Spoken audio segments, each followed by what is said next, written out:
കേന്ദ്ര ബജറ്റിൽ യാതൊരു പരിഗണനയും ലഭിച്ചില്ല എന്ന പരാതിയുമായി ചില കർഷകർ കൂടി രംഗത്ത് വരികയാണ്, പ്രത്യേകിച്ച് കേരളത്തിലെ റബ്ബർ കർഷകർ.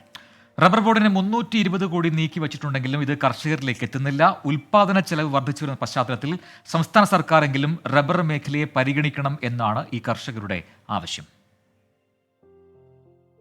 തെരഞ്ഞെടുപ്പ് പ്രചാരണത്തിലടക്കം റബ്ബർ കർഷകർക്ക് കാര്യമായ പരിഗണന ലഭിക്കുമെന്ന തോന്നലുണ്ടാക്കിയിരുന്നു. എന്നാൽ പുതിയ സർക്കാരിന്റെ ആദ്യ ബജറ്റിൽ കാര്യമായ ഒരു പരിഗണനയും ഉണ്ടായില്ലെന്നാണ് റബ്ബർ കർഷകർ പറയുന്നത്. റബ്ബർ ബോർഡിന് 320 കോടി രൂപ വകയിരുത്തിയിട്ടുണ്ടെങ്കിലും ഇത് കർഷകരിലേക്ക് എത്തില്ലെന്നാണ് ഇവർ പറയുന്നത്. തീർച്ചയായിട്ടും നിരാശയാണ്. ഞങ്ങൾ മിനിമം 300 രൂപയെങ്കിലും കിലോയ്ക്ക് കിട്ടത്തക്ക രീതിയിലുള്ള ഒരു താരിഫ് സർക്കാർ അനൗൺസ് ചെയ്യുമെന്നാണ് പ്രതീക്ഷിച്ചിരുന്നത്. റബ്ബർ കർഷകരെ സംബന്ധിച്ച് അങ്ങനെ ഒരു കാര്യങ്ങളും കേന്ദ്ര ബജറ്റിൽ സൂചിപ്പിച്ചിട്ടില്ല.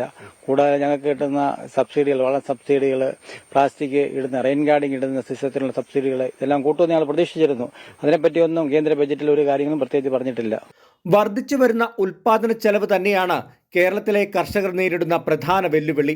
അതുകൊണ്ട് തന്നെ താങ്ങുവിലയടക്കം വർദ്ധിപ്പിക്കണമെന്നാണ് ആവശ്യം. ഇലക്ഷന്റെ സമയത്തൊക്കെ 250 രൂപയിലും താങ്ങുവില കിട്ടുമെന്നുള്ള രീതിയിലായിരുന്നു പ്രചാരണമൊക്കെ ഇവിടെ നടന്നത്. പക്ഷെ ആ രീതിയിൽ ഒരു ആനുകൂല്യവും ലഭിച്ചതായിട്ട് കാണുന്നില്ല.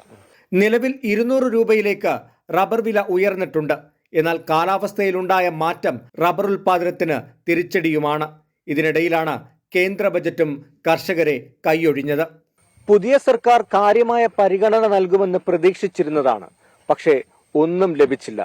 ഇനി സംസ്ഥാന സർക്കാർ എന്തെങ്കിലും നൽകുമോ എന്ന് പ്രതീക്ഷിച്ചിരിക്കുകയാണ് ഈ കർഷകർ.